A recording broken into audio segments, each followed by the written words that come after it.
We're almost ready to begin the fun part, hanging your wallpaper. But we have one final step to do first, and that is to what we call engineer the room. Now, it's not technical, it's really very easy. I'm going to explain this to you.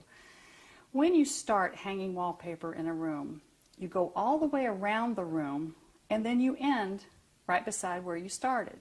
That point is called the kill point. And you want that in the least conspicuous place in the room. So normally it's behind a door. In this example, a perfect kill point is in the corner right behind this door.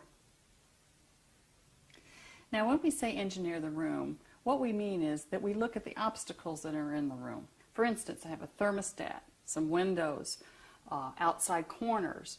So we want to make this as easy on ourselves hanging as possible. So to engineer the room, I'm going to take my tape measure and a pencil, and not a pen, because an ink pen can bleed through your final wall covering, by the way. This is why we always use a pencil. Let's measure the width of our wallpaper, and we see that it's 20.5 inches wide. So we're going to go to our first obstacle, which is this stained glass window. Now if I were to start in the corner and go over to the stained glass window, it's 21 inches wide. That's not good, because that would leave us a 1/2 inch to put paper around the window, and that'd be very difficult for you not to tear. It'd be difficult for anyone not to tear the paper.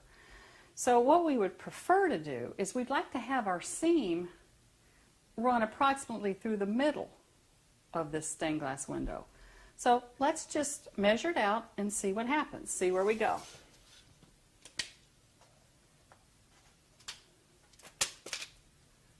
My first piece.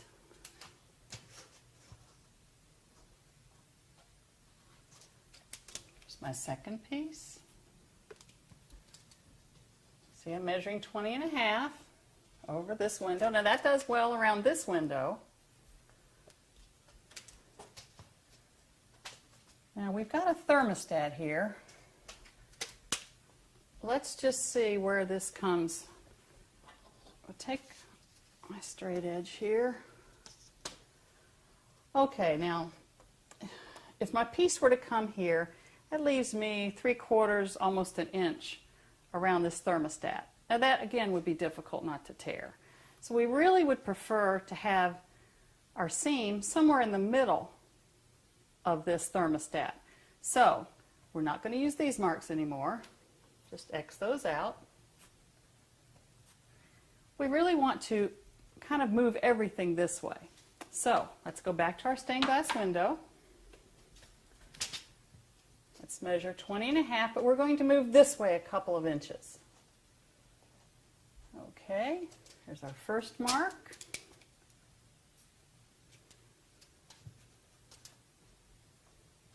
Our second mark, second piece, our third piece, and our fourth piece. Now, let's check it again with our straight edge. Oh, that's going to do very well. We're actually underneath, we'll be underneath and able to cut around the thermostat. So we're going to start with this right here. Make a circle around it so you know that's where we're going to draw our level line, and that's where we're going to start hanging our first piece. What we will do is we'll hang this first piece here, then we'll go back and hang the little pieces over top of the door. Remember, behind the door is going to be our kill point. As we go around the room, we're going to hang our first piece here, and then we're going to work all the way around the room. Now, before you go crazy with the scissors and start cutting up your paper, we have to talk about one more thing, and that is our pattern match. Now, pattern match is different from pattern repeat. It's going to depend on that. Pattern match is really how you match it when you take it to the wall. Now, the first one I'm going to show you is a random or no repeat, and it's also a random. It's called a no repeat pattern, and it's a random match. Okay. For instance, such as this one. Now, to install this would be the top of your first piece, but you reverse hang it, so your second piece, this would be the top. So in other words, this would be pieces number 1, 3, and 5. This would be pieces number 2 and 4. And sometimes I think it'd be very helpful for you as you cut it off the roll to mark. This would be 1, this would be 2, this would be 3, this would be 4, like so. And it'll help you keep track of it. The reason you do that is because in a pattern like this, there can be subtle shading from side to side.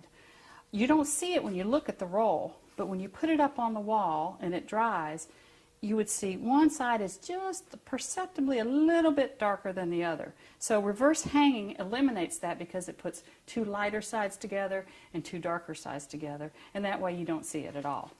Now the second one I'm going to show you is what we call a straight across match. A straight across match simply means each one of your tops are going to be the same. When you decide what top that you want, what looks aesthetically pleasing to you for the top of your wall, you will cut each piece with that same top. Okay, I've matched my pattern now. Notice on this side of the roll we have this set of grapes. A straight across match means when we go to our second paper, this is exactly the same. So it's a straight across. So when you're cutting your paper for this, what you will do is you'll decide what's aesthetically pleasing, where you want your top, your ceiling line to be. So when you're cutting your paper, each top will have the exact same design element. The third and last one I'm going to show you is what we call a drop or a half drop match. And that's exactly what we're going to be hanging on our walls, as a matter of fact. So this will be a good example for you to see.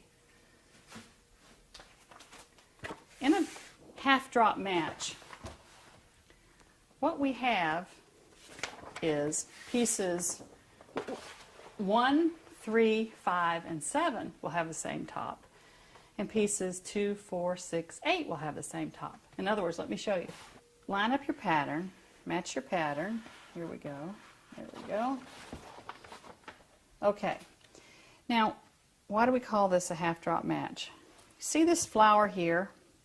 Go across. Well, you don't have the flower here. But if you go down, you'll see the same exact flower is here.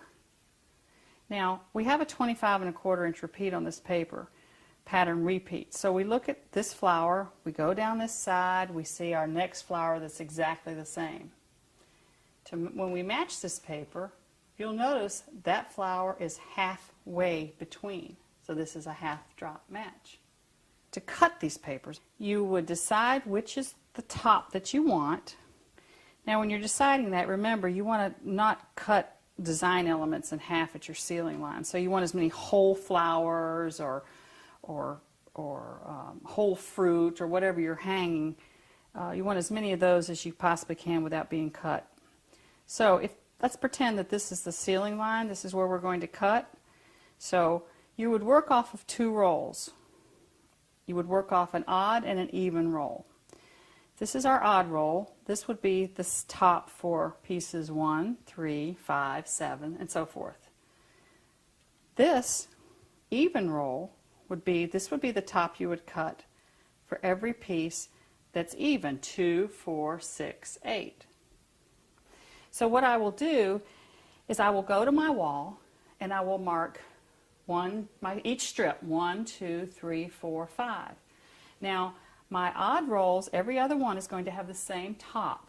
So I'm going to cut these all with the same top and I'm going to mark them 1, 3, 5, 7, or you can always just mark odd, even if that's easier for you. And then on my piece number 2 will be my even roll. So I'll mark that 2, 4, 6, 8, or I can just mark it even.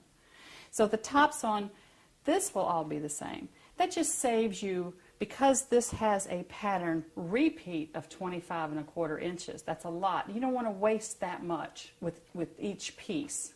Okay, so this helps save some paper as you are cutting your room.